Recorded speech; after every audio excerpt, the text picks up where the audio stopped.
Yes, good morning 100 times Ma'am Jess og sa atong mga suking tigpaminaw base sa report gikan sa Pag-asa sa atong regional forecast. Ang Mindanao makasinati sa panalagsang pagdag-om ngadto na sa mapanganuron nga kalangitan, inubanan sa patak-patak nga pag-ulan, kilat ug panalugdog tungod sa ITCZ. ITCZ ang hinungdan ning atong nasinati karon nga pag-ulan ug kagahapon. Padayon pa nga ginamonitor sa Pag-asa ang kumpol ng kaulapan o gitawag nga cloud clusters kay tungod posible kini mahimo nga low pressure area.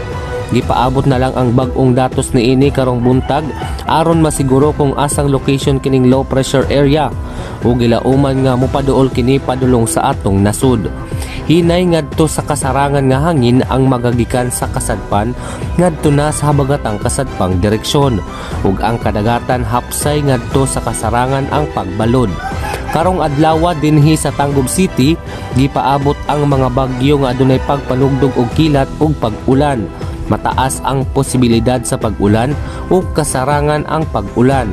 Ang temperatura managlahi tali sa kasarangang init nga 28 degrees Celsius ug usa ka uyon nga 21 degrees Celsius. Misubang ang adlaw kaganang alas 5:33 sa buntag ug mosalop kini alas 6:07 sa gabii. Ang kahayag sa adlaw mulungtad alang sa 12 oras ug 34 minutos. Alang sa tumakaigsunan nga nagatang sa atong kadagatan, unang taob kaganihang alas 5:06 sa sayong kabuntagon. Unang hunas unya sa alas 11:24 sa udto. Ikaduhang taob unya sa alas 4:30 sa hapon. Ikaduhang paghunas unya sa alas 10:37 sa gabii. Lakat sa panahon alang sa yanong balita. Untoy Restiliador, una ang Ginoo.